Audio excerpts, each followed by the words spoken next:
Welcome to A10, Keegan Kogan again, and we're going to talk about moving into our first war of the year, the Spanish-American War. Despite what these quotes might indicate, war is not fun. Nobody's really, well, you had a couple of people, I guess you could say in the beginning, who were looking forward to it, but you know, after the Civil War, I guess there were certain people who felt like they missed out on something. Yeah. So if we look at these quotes, and we're going to look at, you know, a couple individuals who were, one individual who was involved in a war and a couple individuals who were not, and you'll kind of see where we're going with this. So just a couple of quotes that are coming out there that we were able to pull out that's leading up to the Spanish-American War. You know, Theodore Roosevelt says, "In strict confidence, I should welcome almost any war, for I think this country needs one." Guy's definitely in favor of war. Alfred Thayer Mahan, if you recall, he wrote the needing to expand, especially with the Navy overseas, says the countries with the biggest navies would inherit the earth. Americans must now begin to look outward. He's definitely in favor of war. War hawks. You have war hawks, and then you have your doves. So we got war hawk, we got war hawk. All right, let's see here. A new consciousness seems to have come upon us. A new consciousness seems to have come upon us. The consciousness of strength, and with it a new appetite, the yearning to show our strength, ambition, interest, land, hunger, pride, the mere joy of fighting. Jeez. Whatever it may be, we are animated by a new sensation. We are face to face with a strange destiny. The taste of empire is in the mouth of the people, even the taste of blood in the jungle. And this is an editorial from the Washington Post. Now, what do all three of these things have in common? Well, they're all pro-war. Here's the other thing too. The three of these people have never seen war, right? But you know who has? William McKinley. And at this point, he does not want war just yet.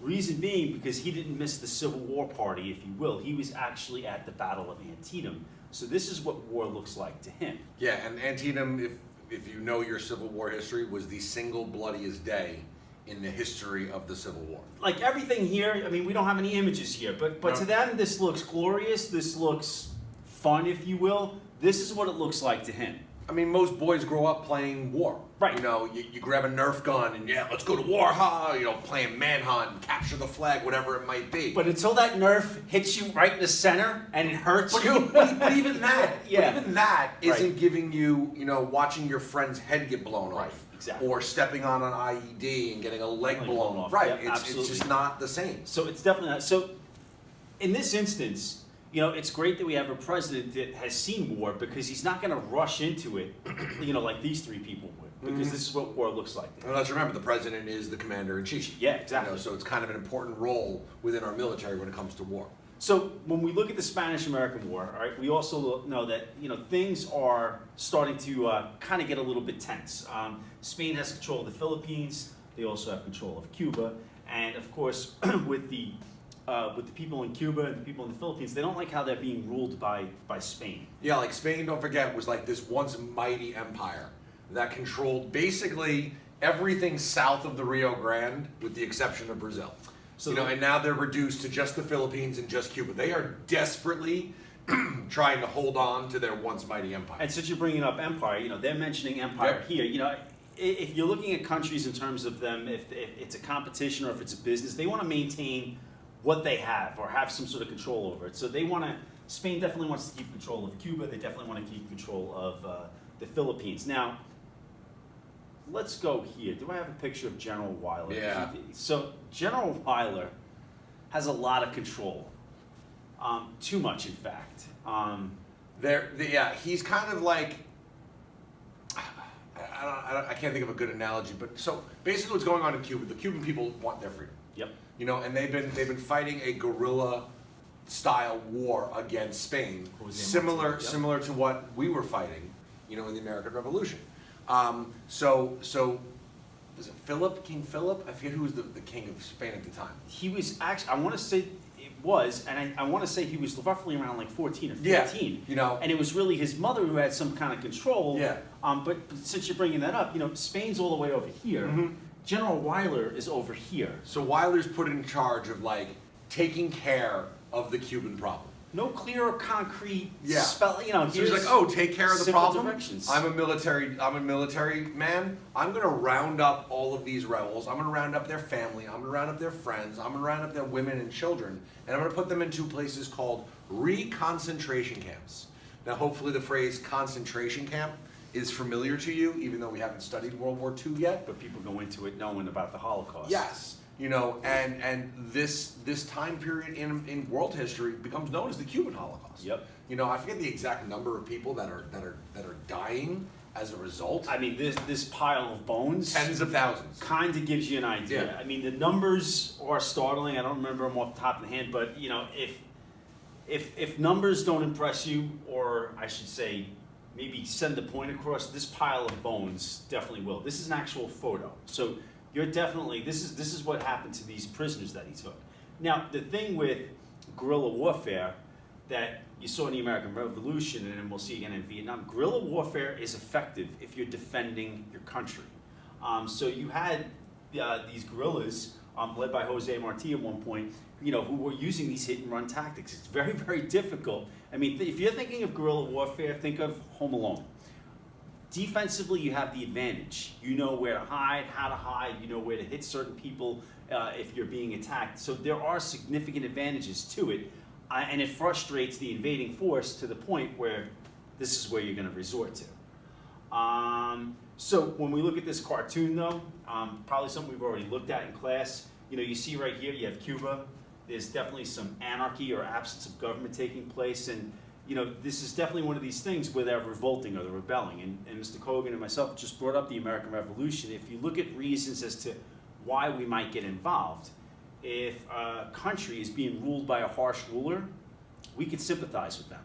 And go back to the map for a second. Sure. You know, when you're that close to the United States, 90 miles. and this type of lawlessness is going on, this type of genocide is going on, and let's not forget, at this time, Americans have businesses in Cuba. They have business interests 90 miles away at the sugarcane plantations of Cuba. It's not like a resort yet, but No. there's definitely business interest here. So now we've got this like massive lawlessness problem, genocide going on in Cuba, 90 miles away. We've got business interest there. We have to protect our interests. Absolutely. And the thing is that people look at when the United States gets involved with other countries, you know, a lot of the comments that come up is that it's not our problem in other countries. There's pros and cons to that. When you look here, you know, is this our problem? Not really. However, you know, there's always a however to it. It gets much more complex. There's business interest, which is why Jose Marti and the guerrilla warfare fighters down there started burning up these sugarcane to get us to want to come down there and kind of interject or do something. So I don't know where we're going with that. And when it comes to like a genocide, Yeah. it's like, is it our problem? Technically, no. But as we're putting our big boy pants on Yes. and stepping up to become a world leader, it really does become our problem. Yeah. And you're going to start to see several other examples throughout history where peoples around the world are being mistreated, and we kind of have to step up to help out people in need. I'm glad you bring it up because this is something that you can't look away from. No. You know, this is Especially almost like if you see this in like a newspaper. Yeah. Oh, this is definitely going to sell newspapers. Mm-hmm. So as we're moving closer towards getting involved in this war, a couple of things are going on. You have these reconcentration camps taking place in Cuba.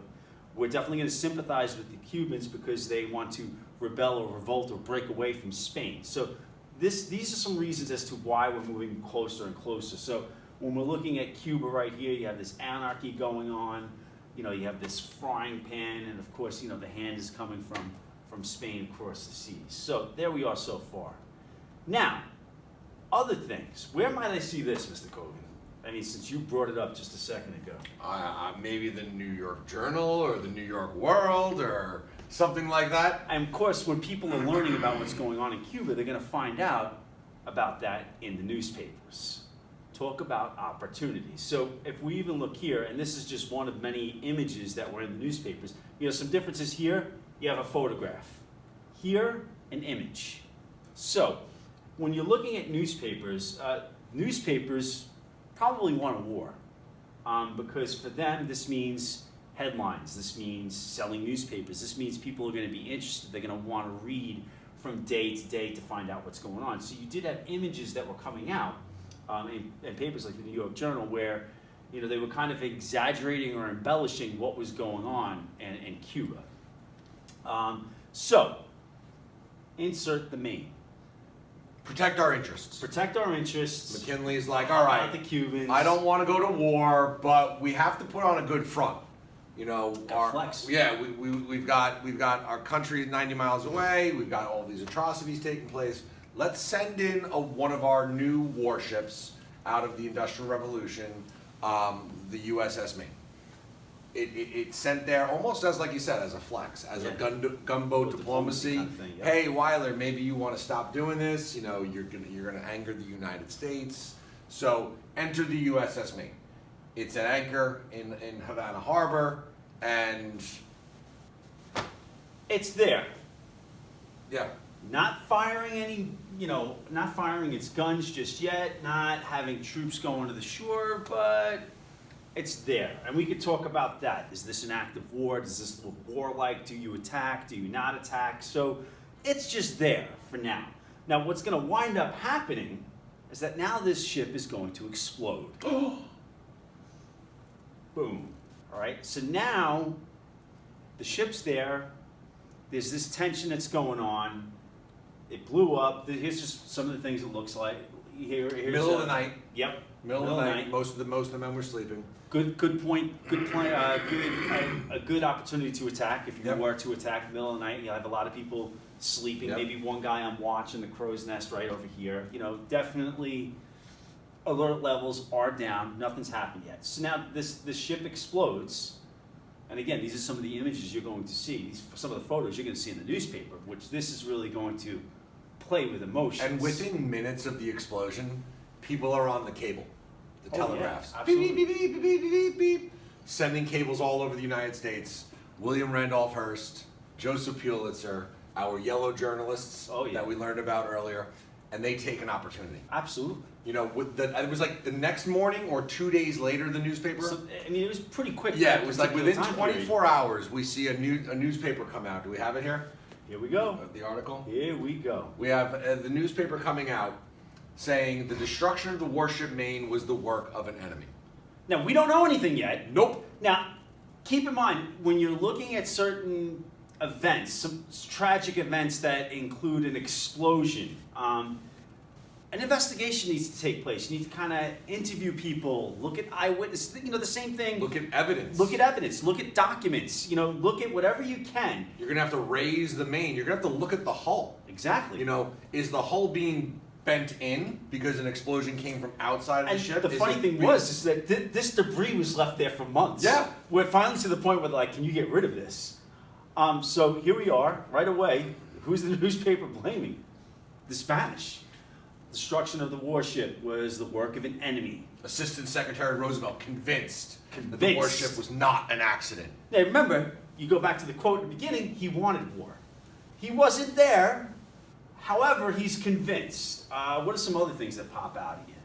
$50,000 reward. Who destroyed the Maine? I mean, these are things that are definitely going to catch your attention. And here's the original one. This is what it actually looked like. They They even have like an illustration. Oh yeah. Showing how an underwater mine was sent up to blow up the Maine. You wonder what kind of expert they had available to kind of concoct that, So we talk about author's purpose. Sure. You know, what is Hearst's purpose here?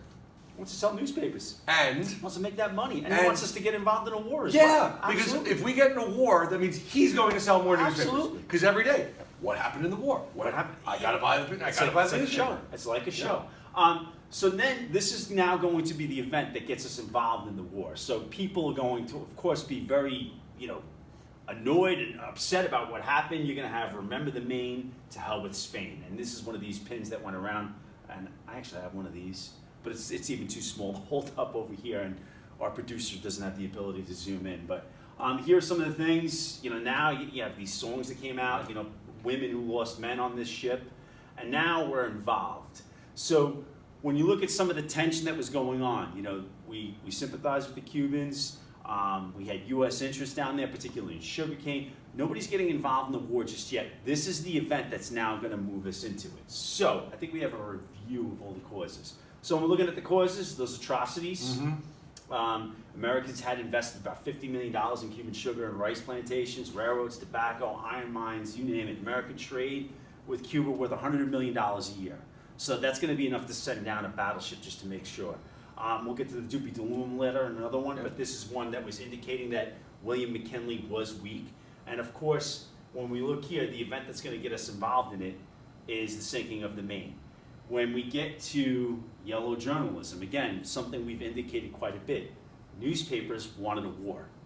So if we look, we have William Randolph Hearst, Joseph Pulitzer, in these yellow nightgowns. If it bleeds, it leads. Ooh, good one. Yeah. Well, here's the other thing too. If you furnish pictures, I'll furnish the war. This is what William Randolph Hearst wanted, because when he was sending reporters down there initially, nothing was happening. Give me the pictures, I'll give you the war. It's almost like, give me the picture, I can give you a meme. Yep, pretty much. Something like that.